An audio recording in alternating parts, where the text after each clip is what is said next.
अस्सलाम वालेकुम। नेक्स्ट जो हमारा टॉपिक है वो है arteries of the thoracic wall. अब जो थोरेसिक कैविटी है, थोरेसिक वॉल को जो आर्टरीज़ लाइन करती हैं, जो सप्लाई करती हैं, वो इंटरकोस्टल आर्टरीज़ उनको कहते हैं। अब उन इंटरकोस्टल आर्टरीज़ में भी हमारे पास दो तरह की होती हैं। एक है पोस्टीरियर इंटरकोस्टल आर्टरी जो कि पोस्टीरियर साइड से आती है, और एंटीरियर इंटरकोस्टल आर्टरी जो कि एंटीरियर साइड से आती है। एंड जो थोरेक्स है ना, थोरेक्स के इंटीरियर साइड से आएगा तो इंटीरियर इंटरकोस्टल, और जो पोस्टीरियर साइड से आएगी उसे पोस्टीरियर इंटरकोस्टल आर्टरी कहेंगे। अब जो पहले बात करते हैं पोस्टीरियर इंटरकोस्टल आर्टरीज़ की। अब वो पोस्टीरियर इंटरकोस्टल आर्टरीज़ जो कि 3rd से 11 इंटरकोस्टल स्पेस को सप्लाई करेंगी ब्लड, वो ओरिजिनेट करती हैं from the thoracic aorta. 3rd से 11 इंटरकोस्टल स्पेस, 11 इंटरकोस्टल स्पेस होती हैं टोटल। तो 3 से 11 इंटरकोस्टल स्पेस तक जो पोस्टीरियर इंटरकोस्टल आर्टरी वो थोरेसिक एओर्टा से ओरिजिनेट करेंगी, और जो फर्स्ट और सेकंड इंटरकोस्टल स्पेस को सप्लाई करेंगी ब्लड, वो आर्टरीज़ इंडायरेक्टली आती हैं थ्रू सब क्लेवियन आर्टरी। सब क्लेवियन आर्टरी की एक ब्रांच है costo cervical trunk. Costo cervical trunk में से एक आर्टरी निकलती है सुप्रीम इंटरकोस्टल आर्टरी। ये सुप्रीम इंटरकोस्टल आर्टरी फर्स्ट और सेकंड स्पेस इंटरकोस्टल स्पेस को ब्लड सप्लाई करती है। अब ये पोस्टीरियर इंटरकोस्टल आर्टरी फिर क्या करती है, क्रॉसेस वर्टिब्रल बॉडीज़। जो वर्टिब्रल बॉडी क्योंकि ये पोस्टीरियर साइड से आ रही है तो वर्टिब्रल जो बॉडीज़ हैं उनको क्रॉस करेगी और ये ब्रांचेस देंगी: lateral cutaneous branch, dorsal branch और कोलैटरल ब्रांच। अब ये ब्रांचेस देने के बाद क्या होता है कि it enters the coastal groove. Coastal groove में मूव करेगी। कोस्टल ग्रूव में किस तरह? It lies between the intercostal when and intercostal nerve. अब कोस्टल ग्रूव में जब ये मूव करेगी तो इसके ऊपर वेन होती है, यहाँ पर आर्टरी होगी ये वाली, और इसके नीचे होती है नर्व। तो ये कह रहा है कि जो इंटरकोस्टल आर्टरी है वो पोस्टीरियर इंटरकोस्टल आर्टरी वो वेन और नर्व के दरमियान ट्रैवल करेगी कोस्टल ग्रूव में। उसके बाद ये एनास्टमोज करती है interiorly with the interior intercostal artery at the level of interior axillary line. Interior intercostal artery जो आगे से आएगी उसके साथ एनास्टमोज करेगी at the level of interior axillary line. अच्छा, तो उसके अलावा जो कोलैटरल ब्रांच थी जो इसकी इसी की ब्रांच है, वो उसका कोर्स क्या है कि it crosses the intercostal space then runs along the superior border of the rib. ये स्पेस को क्रॉस करेंगे इंटरकोस्टल स्पेस को, और जो सुपीरियर बॉर्डर है रिब का जो इसकी इन्फीरियर थी उसके सुपीरियर बॉर्डर के उसके अलोंग रन करेगी, और ये भी एनास्टमोज करती है with the anterior intercostal artery.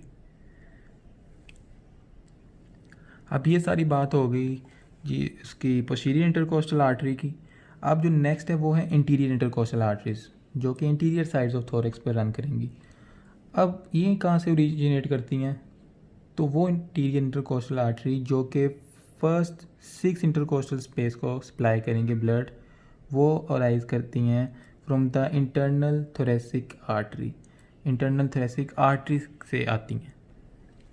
अब ये जो इंटरनल थोरेसिक आर्टरी है ना, ये भी अल्टीमेटली ब्रांच किसकी है? सब क्लेविन आर्टरी। सब क्लेविन आर्टरी में से एक ब्रांच निकलती है इंटरनल थोरेसिक आर्टरी जो रन करती है descends into the thorax posterior to the clavicle, clavicle के पोस्टीरियरली और फर्स्ट कोस्टल कार्टिलेज के posterior, then descends on the internal surface of the thorax lateral to the sternum.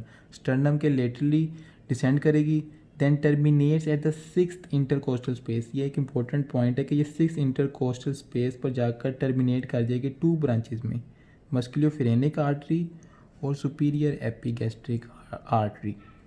अब हमने क्या कहा था कि जो फर्स्ट 6 इंटरकोस्टल स्पेस हैं उसको सप्लाई करती है जो intercostal arteries, interior intercostal artery जो कि राइज करती हैं कहाँ से? इंटरनल थोरेसिक आर्टरी से।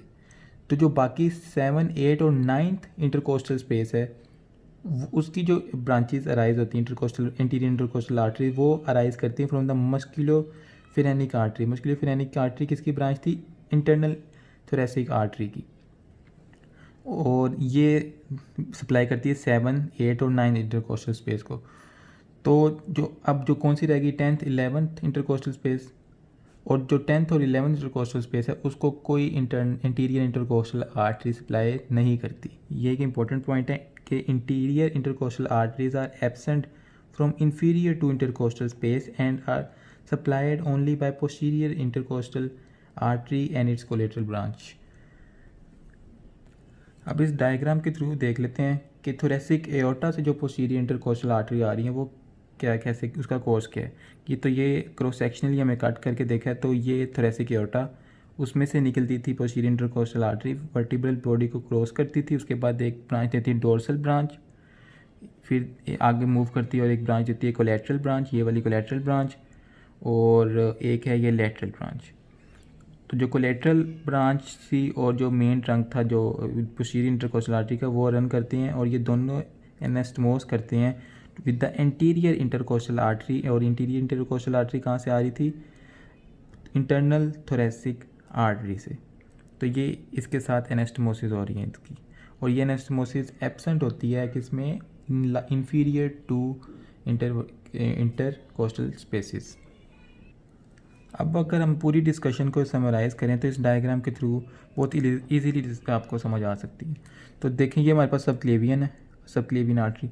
सबक्लेवियन आर्टरी में से ब्रांच निकलती है कोस्टो सर्वाइकल ट्रंक, जिसकी आगे ब्रांच है सुप्रीम इंटरकोस्टल आर्टरी। और जो सुप्रीम इंटरकोस्टल आर्टरी थी वो किसको सप्लाई करती थी? फर्स्ट और सेकंड इंटरकोस्टल स्पेस को थ्रू पोस्टीरियर इंटरकोस्टल आर्टरी। इस साइड पे जो मैंने दिखाई हैं वो सारी पोस्टीरियर इंटरकोस्टल आर्टरीज हैं, और इस साइड पे anterior intercostal artery. First two के अलावा जो बाकी इंटरकोस्टल स्पेस है उसको सप्लाई करती थी पोस्टीरियर इंटरकोस्टल आर्टरी, जो कहाँ से आती थी? From the thoracic aorta, descending thoracic aorta से। अब जो इंटीरियर इंटरकोस्टल आर्टरीज हैं वो कहाँ से राइज होती थी? जो फर्स्ट 6 थी इंटरकोस्टल स्पेस, वो आती थी directly through the internal thoracic artery. Internal thoracic artery किसकी ब्रांच थी? वो भी सबक्लेवियन आर्टरी से आ रही है। तो सबक्लेवियन आर्टरी से जो इंटरनल थोरेसिक आर्टरी है उसमें से जो ब्रांचेस निकलती हैं वो सप्लाई करती हैं फर्स्ट 6 इंटरकोस्टल स्पेस को। अब जो इंटरनल थोरेसिक आर्टरी थी वो डिवाइड हो जाती थी आगे मस्कुलोफ्रेनिक आर्टरी में और सुपीरियर एपिगैस्ट्रिक आर्टरी में। अब जो मस्कुलोफ्रेनिक आर्टरी थी वो उसकी ब्रांचेज अब सप्लाई करती हैं 7th 8th और 9th इंटरकोस्टल स्पेस को। और इंटीरियर इंटरकोस्टल आर्टरीज कहाँ पर एब्सेंट होती थी? 10th और 11th इंटरकोस्टल स्पेस में। तो ये था सारा about the arteries of the thoracic wall.